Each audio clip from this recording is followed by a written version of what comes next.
I originally saw it as a cartoon when I was a kid, and I'm not sure if you can. I'm sure somewhere on the internet you might still be able to find it.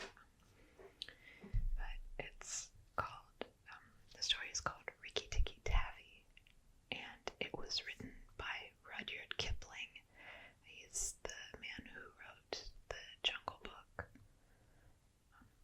The Jungle Book is a series of little stories, and it was like Mowgli and his brothers is what eventually became known as the Jungle Book.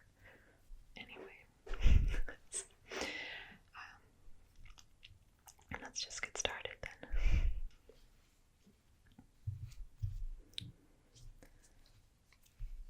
This is the story of the Great War that Rikki Tikki Tavi fought single-handed through the bathrooms of the big bungalow in the Seagull Lake cantonment. Darcy, the tailor bird, helped him, and Chuchundra, the muskrat, who never comes out into the middle of the floor, but always creeps around by the wall, gave him advice. But Rikki Tikki did the real fighting.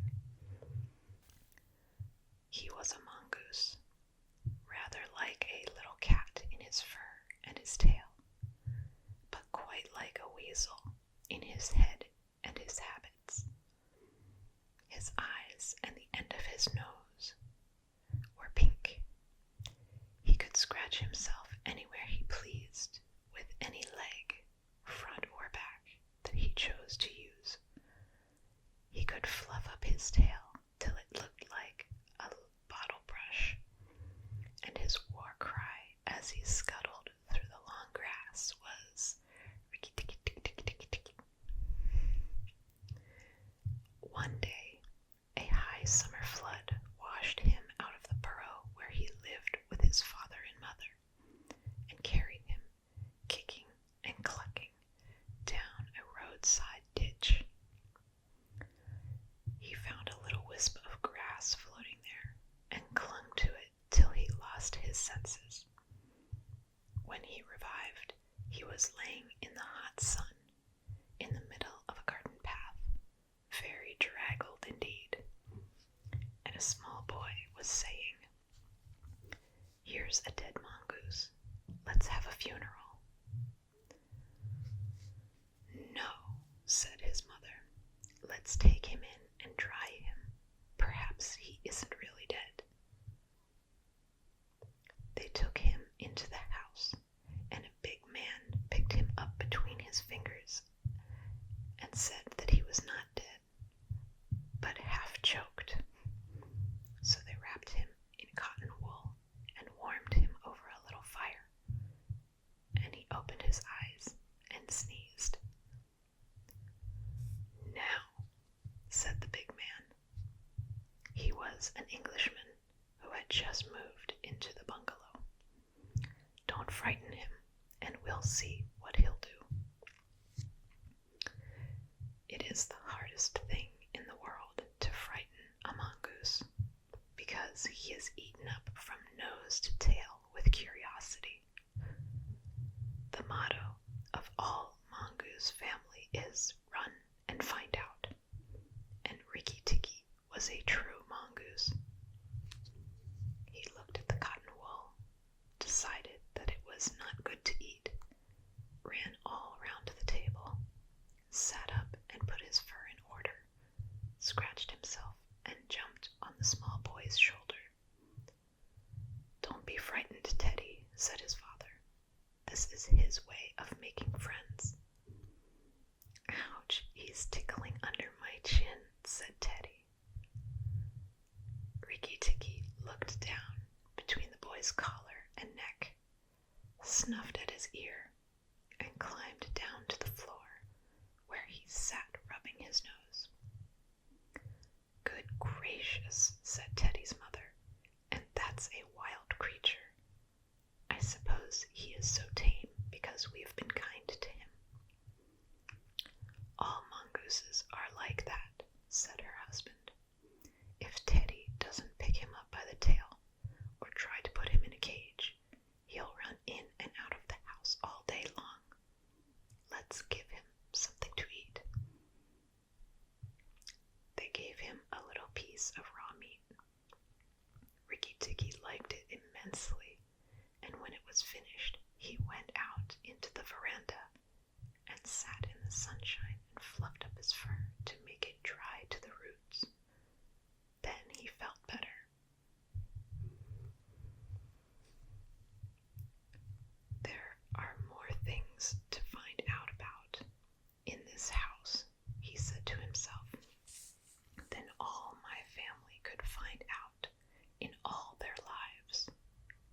shall certainly stay and find out.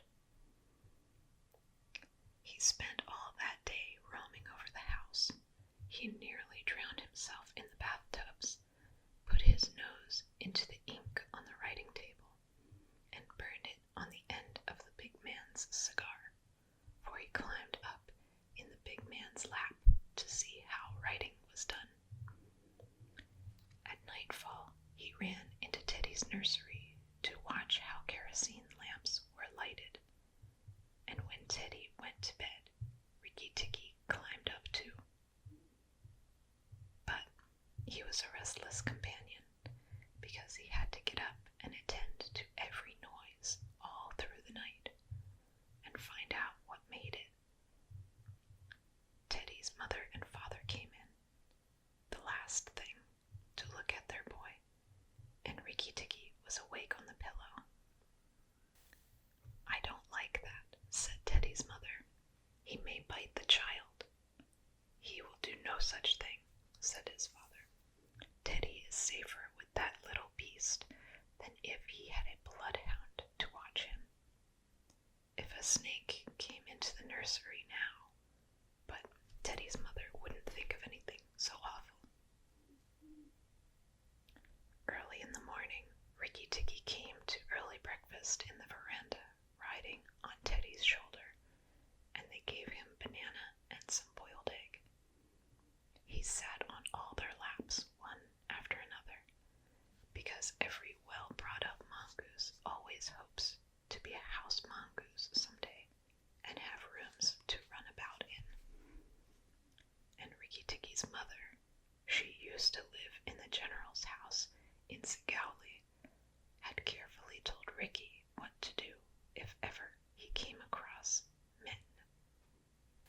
Then Rikki Tikki went out into the garden to see what was to be seen. It was a large garden, only half cultivated, with bushes as big as summer houses, of Marshall Neal roses, lime and orange trees, clumps of bamboo, and thickets of high grass. Rikki Tikki licked his lips. "This is splendid hunting ground," he said, and his tail grew bottle brushy at the thought of it, and he scuttled up and down the garden, sniffing here and there, till he heard very sorrowful voices in a thorn bush. It was Darzee, the tailor bird, and his wife.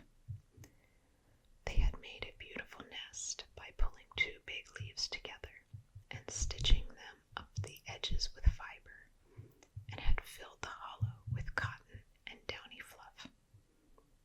The nest swayed to and fro as they sat on the rim and cried. "What is the matter?" asked Rikki Tikki. "We are very miserable," said Darzee. "One of our babies fell out of the nest yesterday, and Nag ate him." Said Rikki Tikki. "That is very sad, but I am a stranger here. Who is Nag?" Darzee and his wife only cowered down in the nest without answering, for from the thick grass at the foot of the bush there came a low hiss, a horrid cold sound that made Rikki Tikki jump back 2 feet. Then, inch by inch out of the grass, rose up the head and spread hood of Nag, the big black cobra, and he was 5 feet long from tongue to tail. When he had lifted 1/3 of himself clear off the ground, he stayed balanced to and fro, exactly as a dandelion tuft balances in the wind, and he looked at Rikki Tikki with the wicked snake eyes that never change their expression, whatever the snake may be thinking. "Who is Nag?" he said. "I am Nag. The great god Brahma put his mark upon all our people first cobra spread his hood to keep the sun off Brahma as he slept. Look and be afraid.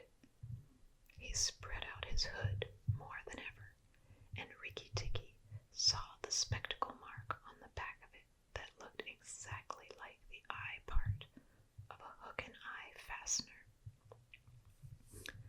He was afraid for the minute, but it is impossible for a mongoose to stay frightened for any length of time, and though Rikki Tikki had never met a live cobra before, his mother had fed him on dead ones, and he knew that all a grown mongoose's business in life was to fight and eat snakes. Nag knew this too, and at the bottom of his cold heart, he was afraid. Well, said Rikki Tikki, and his tail began to fluff up again. Marks or no marks, do you think it is right for you to eat fledglings out of a nest? Nag was thinking to himself and watching the least little movement in the grass behind Rikki Tikki. He knew that mongooses in the garden meant death sooner or later for him and his family. But he wanted to get Rikki Tikki off his guard, so he dropped his head a little and put it to one side. Let us talk, he said. You eat eggs. Why should not I eat birds? Behind you, sang Darcy. Rikki Tikki knew better than to waste time. He jumped up in the air as high as he could go, and just under him whizzed by the head of Nagina, Nag's wicked wife. She had crept up behind him as he was talking to make an end of him. He heard her savage hiss as the stroke missed.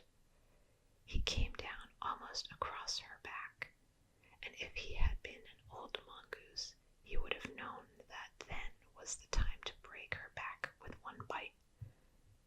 But he was afraid of the terrible lashing return stroke of the cobra.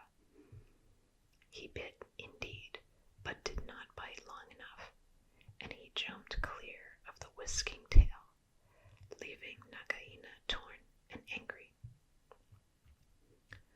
Wicked, wicked Darcy, said Nag, lashing up as high as he could to reach towards the nest in the thorn bush. But Darcy had built it out of reach of snakes, and it only swayed to and fro. Rikki Tikki felt his eyes growing red and hot. When a mongoose's eyes grow red, he is angry. And he sat back on his tail and hind legs like a little kangaroo, and looked all around and chattered with rage. But Nag and Nagaina had disappeared in the grass. When a snake misses a stroke, it never says anything or gives any sign of what it means to do next. Rikki Tikki did not care to follow them, for he did not feel sure that he could manage 2 snakes at once. So he trotted off to the gravel path near the house and sat down to think. It was a serious matter for him. If you read the old books of natural history, you will find they say that when the mongoose fights the snake and happens to get bitten, he runs off and eats some herb that cures him. That is not true. The victory is only a matter of quickness of eye and quickness of foot. A snake's blow against mongooses jump, and as no eye can follow the motion of a snake's head when it strikes, this makes things much more wonderful than any magic herb. Rikki Tikki knew he was a young mongoose, and it made him all the more pleased to think that he had managed to escape a blow from behind. It gave him confidence in himself, and when Teddy came running down the path, Rikki Tikki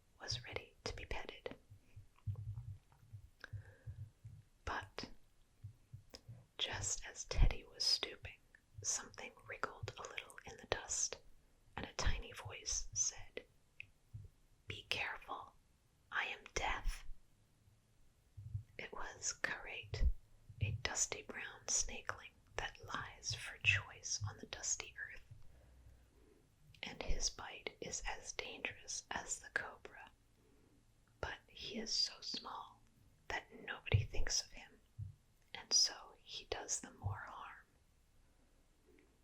Rikki Tikki's eyes grew red again, and he danced up to Karate with a particular rocking, swaying motion that he had inherited from his family. It looks very funny, but it is so perfectly balanced a gait that you can fly off it from any angle you please, and in dealing with snakes, this is an advantage.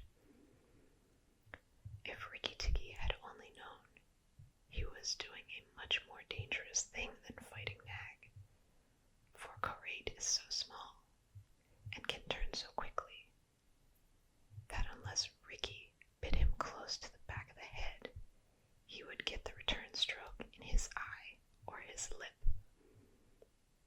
But Rikki did not know. His eyes were all red, and he rocked back and forth, looking for a good place to hold. Karate struck out. Rikki jumped sideways and tried to run in, but the wicked little dusty gray head lashed within a fraction of his shoulder, and he had to jump over the body, and the head followed his heels close. Teddy shouted to the house, "Oh, look here, our mongoose is killing a snake," and Rikki Tikki heard a scream from Teddy's mother. His father ran out with a stick, but by the time he had come up, Karate had lunged out once too far, and Rikki Tikki had sprung, jumped on the snake's back, dropped his head far between his forelegs, and bitten as high up the back as he could get a hold, and rolled away. That bite paralyzed Karate, and Rikki Tikki was just going to eat him up from the tail, after the custom of his family at dinner, when he remembered that a full meal makes a slow mongoose, and if he wanted all his strength and quickness ready, he must keep himself thin.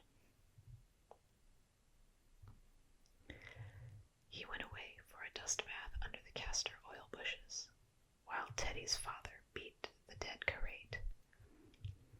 What is the use of that, thought Rikki Tikki. I have it settled. And then Teddy's mother picked him up from the dust and hugged him, crying that he had saved Teddy from death, and Teddy's father said that he was a providence, and Teddy looked on with big, scared eyes. Rikki Tikki was rather amused at all of the fuss, which, of course, he did not understand. Teddy's mother might just as well have petted Teddy for playing in the dust. Rikki was thoroughly enjoying himself. That night at dinner, walking to and fro among the wine glasses on the table, he might have stuffed himself 3 times over with nice things. But he remembered Nag and Nagaina, and though it was very pleasant to be patted and petted by Teddy's mother, and to sit on Teddy's shoulder, his eyes would get red from time to time, and he would go off into his long war cry, Rikki Tikki Tikki Tikki Tikki.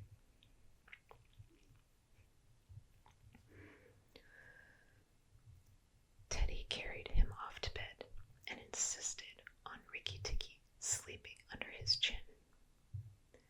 Rikki Tikki was too well bred to bite or scratch, but as soon as Teddy was asleep, he went off for his nightly walk around the house, and in the dark, he ran up against Chuchundra, the muskrat, creeping by the wall. Chuchundra is a broken-hearted little beast. He whimpers and cheeps all the night, trying to make up his mind to run into the middle of the room, but he never gets there. "Don't kill me," said Chuchundra, almost weeping.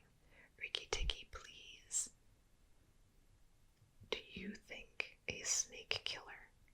muskrats, said Rikki Tikki scornfully.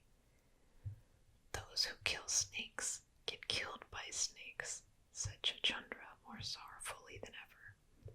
And how am I to be sure that Nag won't mistake me for you some dark night? There's not the least danger, said Rikki Tikki, but Nag is in the garden, and I know you don't go there. My cousin Chua, the rat, told me, said Chuchundra, and then he stopped. Told you what? Nag is everywhere, Rikki. You should have talked to Chundra in the garden. Well, I didn't, so you must tell me. Quick, Chuchundra, or I will bite you. Chuchundra sat down and cried till the tears rolled off his whiskers. I am a very poor man, he sobbed. I never had spirit enough to run out into the middle of the room. Shh! I mustn't tell you anything. Can't you hear, Rikki Tikki? Rikki Tikki listened. The house was as still, but he thought he could just catch the faintest scratch in the world. A noise as faint as that of a wasp walking on a window pane. The dry scratching of a snake's scales on brickwork. That's Nag or Nagaina, he said to himself, and he is crawling into the bathroom sluice. You're right, Chuchundra, I should have talked to Chua. He stole off to Teddy's bathroom, but there was nothing there. And then to Teddy's mother's bathroom. At the bottom of the smooth plaster wall, there was a brick pulled out to make a sluice for the bathwater. And as Rikki Tikki stole in by the masonry curb where the bath is put, he heard Nag and Nagaina whispering together outside in the moonlight. When the house is emptied of people, said Nagaina to her husband, he will have to go away, and then the garden will be our own again. Go in quietly, and remember that the big man who killed Karate is the first one to bite. Then come out and tell me, and we will hunt for Rikki Tikki together. But are you sure that there is anything to be gained by killing the people? Said Nag. Everything. When there were no people in the bungalow, did we have any mongoose in the garden? So long as the bungalow is empty, we are king and queen of the garden. And remember that as soon as our eggs in the melon bed hatch, as they may tomorrow, our children will need room and quiet. I had not thought of that, said Nag. I will go, but there is no need that we should hunt for Rikki Tikki afterwards. I will kill the big man and his wife, and the child if I can, and come away quietly.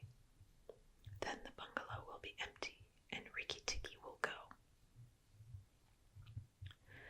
Rikki Tikki tingled all over with rage and hatred at this, and the Nag's head came through the sluice, and his 5 feet of cold body followed. Angry as he was, Rikki Tikki was very frightened as he saw the size of the big cobra. Nag coiled himself up, raised his head, and looked into the bathroom in the dark, and Rikki could see his eyes glitter. Now, if I kill him here, Nagaina will know, and if I fight him on the open floor, the odds are in his favor. What am I to do? Said Rikki Tikki Tavi. Nag waved to and fro, and then Rikki Tikki heard him drinking from the big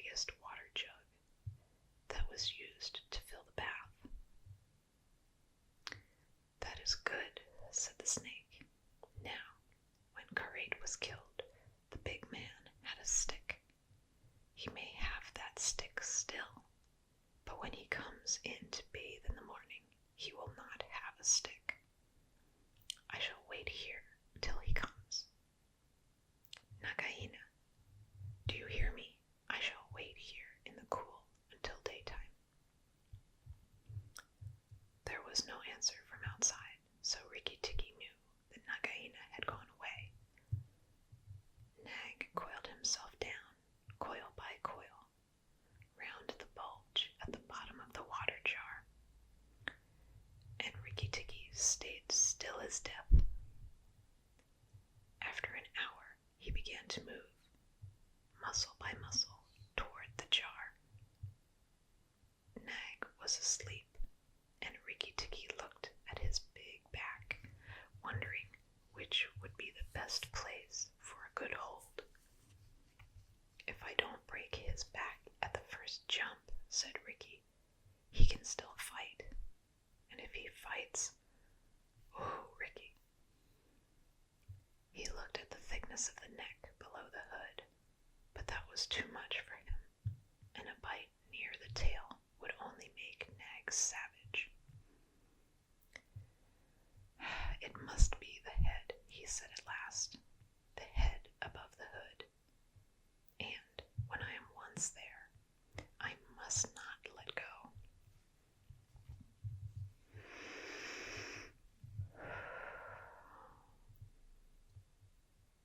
Then he jumped.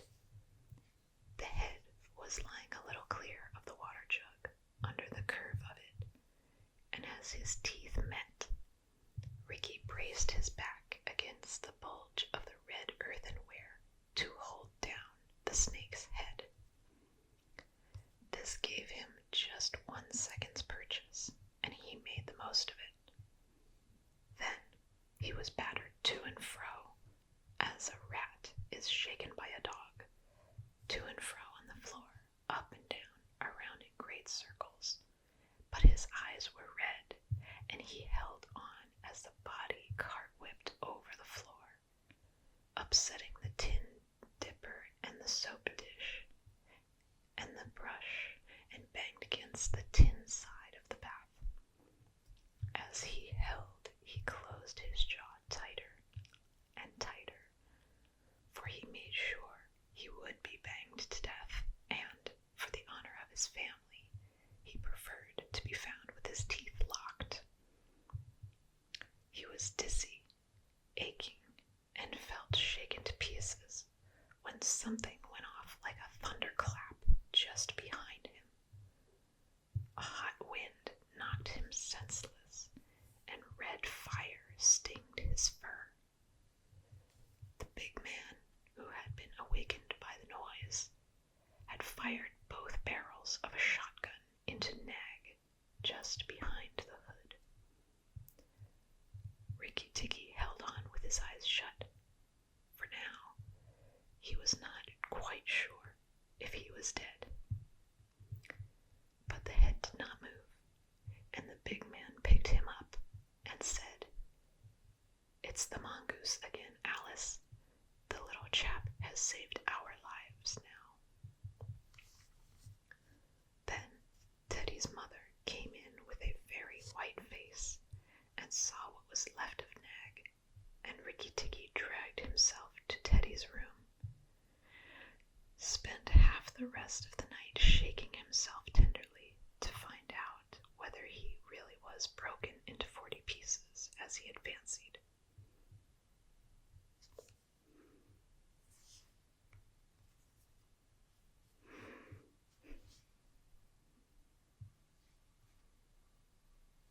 Well, I think that might be a good place to stop